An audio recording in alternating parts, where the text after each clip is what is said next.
Hello, everybody, and welcome back to another episode of Victoire. I am your host, Emir. This is a very special episode. Victoire means victory in French, and that's exactly what my guest today here at the Inkcon Convention 2024 has in his life. He is victored a great many things. Ladies and gentlemen, tattoo artist, tattoo business owner, Mr. Hustle. Welcome. Hi, everybody.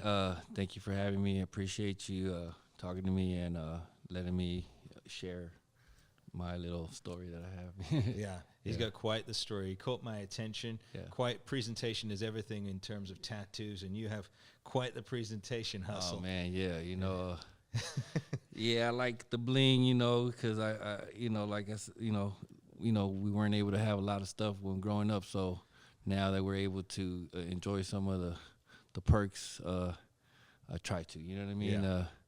So that's what I do. Yeah, no, absolutely. Now, we had a brief chat before we came on air today talking about second chances. Yeah. Hustle began his career in this field at the age of 35. 35 years old, yes, sir. Yes, but we're going to go back in time now with Hustle, and we're going to talk about what brought him to the dance, so to speak. So, Hustle, tell us a little bit about your life prior to this Prior business. to the tattoos? Yep. Man, well, I grew up in L.A., 89th and Central, that's South Central. Pretty tough little neighborhood, you know what I mean? There's not a lot of jobs there, not a lot of stuff to do, so you kind of just fall trapped in the everyday things, you know what I mean, as far as hustling on the streets, I'm 46, so I grew up a long time ago. There's still crack on the streets and drugs, real harsh drugs, so that's kind of what I was doing ever since I got out of high school and since 96. Mm-hmm. So I was hustling, and I had a pretty good run, you know what I mean? But eventually, things started catching up with me. I started getting older, of course, you know what I mean? You don't see no old drug dealers around or anything like that, you know what I mean? So I always had a thought in my head as far as what am I going to do, you know what I mean? I never wanted to just fall or get stuck in that, So I always, even though you kind of stuck in it, I need to invest this money or do something with this money that I'm getting, and that's kind of what I did, accidentally, low-key, until I had no choice. Mm-hmm. I had some very close calls, and that made me start to really trying to figure out what I wanted to be, you know what I mean? At first it was going to be barber, but they wanted too much money for the school and all them man hours, So I went into tattooing, not knowing nothing, and just bought one of those $100 Amazon kits, they come with everything. And I did a quick tattoo on my little brother, and the rest is history, bro. I liked it, and I, being old at 35 when I decided to start it, it was challenging because nobody trusted me. Right. You know what I mean? Like, hey, bro, you don't tattoo, get out of here, bro. You know, because they knew me for other things, but it was a challenge, and even though people didn't want me to tattoo them, I liked it, and I kept pursuing it and pursuing it and pursuing it, and eventually I got to the point where I'm at right now, owning my own business and doing good. Yeah, no, it's doing great. I mean, you've got a lot of artists working for you, a tremendous booth out here. Yeah. So it began, I've got to ask you then, going back to the very first shop then, when you first started, where was that located? That was in L.A.? No, so L.A. was just all the stomping grounds, right? When I moved to Moreno Valley, and then I got plugged in. One of my buddies that had a shop right there. Mm-hmm. At the time, like I said, I was still hustling and tattooing. When I started tattooing, I wasn't making no money right off the top, so I had to maintain the hustle still a little bit. Yeah. But I knew that I wanted a tattoo, right? And just trying to get in the shop was crazy, and I had money and stuff, so I was trying to just buy my way in there and be like, hey, bro, let me just rent a booth. Yeah. But, of course, they're like, you don't tattoo, get out of here, right? And that's what I did. Eventually somebody did give me an opportunity. My boy Rifle gave me the opportunity to come in the shop and so on and so on. I came in like a manager, sort of, you know what I mean? Okay. And then went into hiring artists and stuff like that. And I'm a businessman. Yeah. so I took the business aspects in the tattoo field and started hiring artists and started learning from these senior artists and stuff like that, and just kind of learned the background and stuff like that. And I was just in the background. Basically, I was a good salesman, so I was selling, oh, you want to get tatted? Oh, man, well, my boy right here is super dope. He's going to hook you up. Because I wasn't good yet, you know what I mean? So I was just selling it to the other guys, and then eventually just little by little, you know, started perfecting my craft and started tattooing. Yeah. Now, how'd you find that? Because obviously art is very therapeutic. Yeah. It's very calming and relaxing. Did you find that it's helped you on a spiritual level? Man, yeah, man. You know, it's changed my life completely, bro, because when I started tattooing, like I said, I knew I wanted to do this. So, like, I put all my time and effort into that. And every piece that I do, regardless, it don't ever get easier. It's always new. It's always new skin, always new person, always all new aspects. And even though I know how to do it, it's always, you know, stressful, pressure, you know, just, you know what I mean? A lot of just, you know, second guessing and stuff like that. But, you know, just be confident and go in there and do your best, you know what I mean? And that's what I tend to do, you know what I mean? At that time, I couldn't turn nothing down, so I was had to learn how to kind of tattoo all kind of different styles, you know? Yeah. So that's where I'm at right now. Kind of, you have to be thrown in at the deep end. Yeah, in the deep end, swim. Either that, sink or swim, exactly, and I had to swim. Yeah, for sure. Now, how about, obviously, now you've got this team of artists that are working for you. So, and obviously, you're a family man. You've got a son. Yes, sir. So how do you find that? Do you find that very rewarding to be able to be, you know, like almost like a father figure to? Oh man, yeah. So now I've been in the tattoo game. I've been 10 years now, something like that.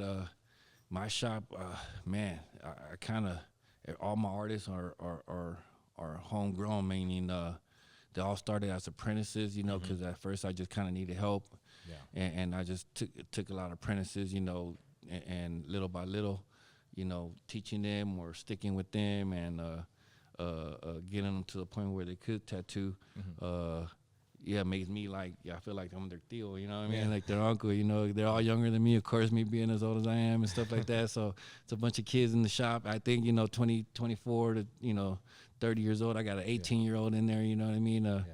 So I mentor them. I try to teach them, you know, and it's worked out right now at the shop. I got like 10 artists. And we're ex-apprentices and stuff like that. A couple of my other apprentices went on to open up their own shops and do their own stuff, you know what I mean? Yeah. So, you know, I got a lot of, like you said, people I look out for or that I know that I've seen them grow, you know what I mean? Yeah. From nothing, Must be very rewarding.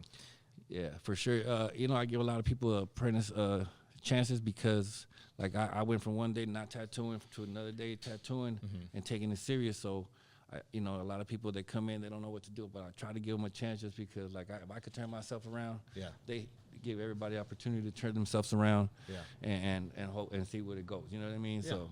You're giving back to the community. Yeah, for sure. So, I mean, it's a wonderful thing to see that. I mean, and obviously your booth here, we can't show it here, but your booth here at the Inkcon convention is something else.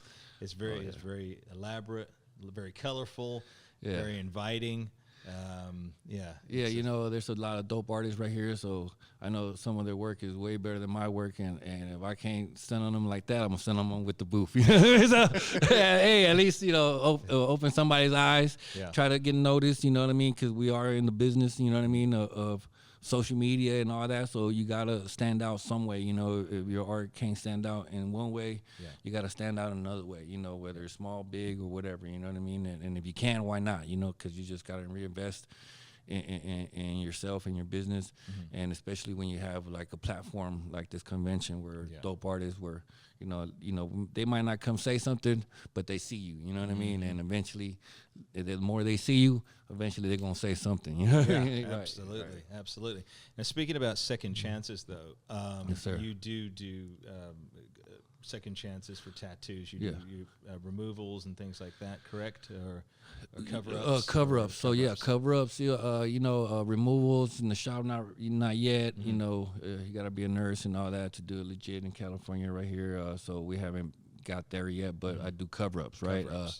I try to do cover-ups. I try to, you know, a lot of people come in, you know, they say, oh, I got this when I was 16 in the drunk and in the garage with the homies. And it'll be 10, 15 years later. Yeah. And they've been rocking that, you know, for 10, 15 years, hating it. Yeah.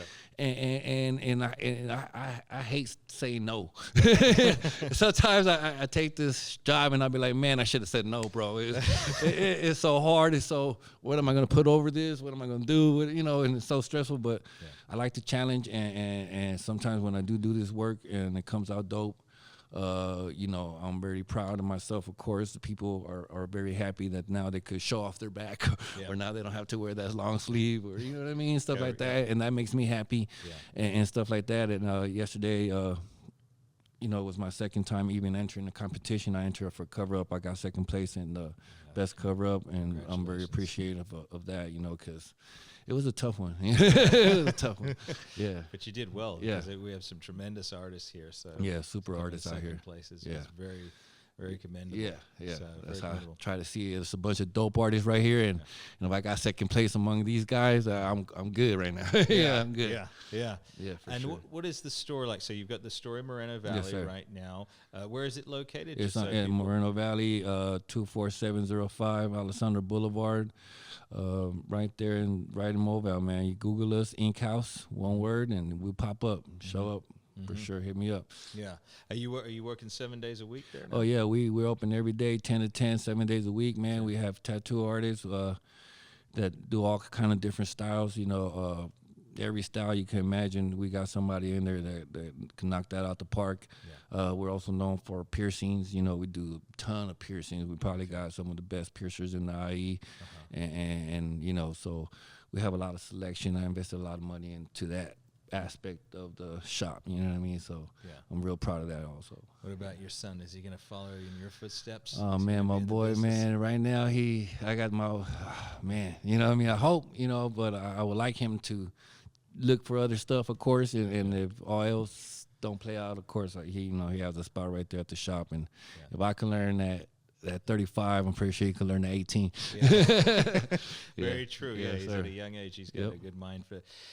One thing I did want to ask you, because you've got just a wonderful personality. Yes, sir. Really, really nice personality.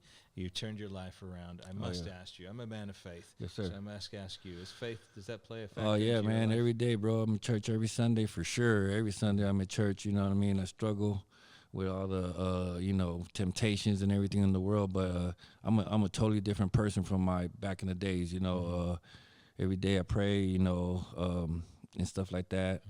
So you gotta have faith. You know. It turns you around a lot, you know what I mean? You start thinking about different things. As you get older, you start realizing what's really important in your family and stuff like that. I tell people, you know, all this world has so much to offer, but, you know, what are we really doing anything for? We do it for our loved ones, you know what I mean? Anything I do is for my kids, for the people I love, you know, to protect them, to provide for them, to be with them. And the only thing in the world I promise you that you could be with them forever is God. You know what I mean? If I go to heaven, they go to heaven. Right. We're together forever, you know, so why wouldn't I work towards that? You know what I mean? I never want to be separated from these guys, so therefore that's what my main goal is, you know what I mean, to try to be there for them. I drag my kids to church with me, you know, and we learn and we make it like a routine, you know, like it's mandatory. Let's not even think about it. You know, we going and we're gonna do our thing, and of course, there's always room for growth and room to do more. Yeah. But you know, slowly but surely, man, if you for real and you really want it, you know, God will be there for you, and He'll take care of you. You know what I mean? I know I look a little blingy and stuff like that, and a little bit not humble, but I used to struggle with that. But then one of my boys at church told me, "Hey, bro, if God didn't want you to have it." You wouldn't have it, you know what I mean? And I'm like, hey, you're right. Well, there are characters everywhere. You know, for some reason, you know, who are you to argue with the Creator? You know, some people are made a certain way, or they to attract the other people that they can then shepherd to find Christ. Yeah, a lot of people tell me that just my style. A lot of people in my little category or the way I look or whatever, they'll trust me more, and they. You know, and I guess I could turn some of them cold, tough souls, you know. Yeah. They see me turn it around, and I'm happy most of the time. And, you know, even though you struggle in your life, you know, right now I just got put through a deep struggle. I just found out maybe like 2 months ago that I do got cancer. Oh, Yeah, so that's another poof, you know what I mean, where you got to be faithful and have faith that you'll be able to get through this and you know what I mean, and overcome whatever, you know, whatever it is, whatever God throws at you, whatever life throws at you. You just got to have faith. You can't question it. You know, it's just another little something you got to get through, you know what I mean? No worries, you know what I mean? Just let's do it, you know what I mean? So that's where I'm at right now. Of course, it gets surreal when you have stuff like that. Yeah. So, but I was already good, you know, because I was already going to church. I was already doing that. So, but, you know, it just kind of zooms in now, you know what I mean? And you think about it more, you pray more, a lot of people feel sorry for you, not feel sorry for you, but, you know, they want to help you. So the best way is to pray for somebody, of course, you know, to try to, you know, because God heals and does all the miracles, you know what I mean? So for sure, you know, that's what we want, and that's what we're hoping that, you know, he gets me through this He journey. does do the miracles. Yeah, and for I sure. pray and ask in Jesus' Yeah, name thank you. for your healing. Yeah, Hustle. appreciate it. You definitely got the Holy Spirit. Oh, man. It breams out of you. I saw it as I was walking around here, and that's why I gravitated towards you. Yeah, man, appreciate There are it. a hall full of artists out Yeah, here at the for Inkcon sure. convention, but there was something about Hustle that caught my attention, and I said, yeah. He's got that smile, and he's got that passion for what he's doing. Man. Yeah. And it's just wonderful to hear what you're doing now for these other young artists. For sure. You've created a livelihood for them. Man, yeah. You know, I'm so proud of them too. It's crazy because I see them from nothing to wow. You know what I mean? And now they're you know, doing their thing. You know what I mean? And that makes me proud because I know how hard it is right now, especially right now, to even find something that you could do that you like to do and be able to support your family or support yourself doing it. You know what I mean? So yeah, it's great. Yeah, it's wonderful. Well, it has been an absolute pleasure speaking with you, Hustle. Appreciate you having me. It's absolutely wonderful. Yes, sir. This has been Victoire. This has been Hustle here at the Inkcon Convention 2024. Sorry. I ask that you kindly subscribe to our channel, like and share our videos so we can spread more inspirational stories such as Hustle's to viewers near and far. Until next time, victor what you must victor in your life. I am Emir. This is Hustle. This has been Victoire. Thank you, sir.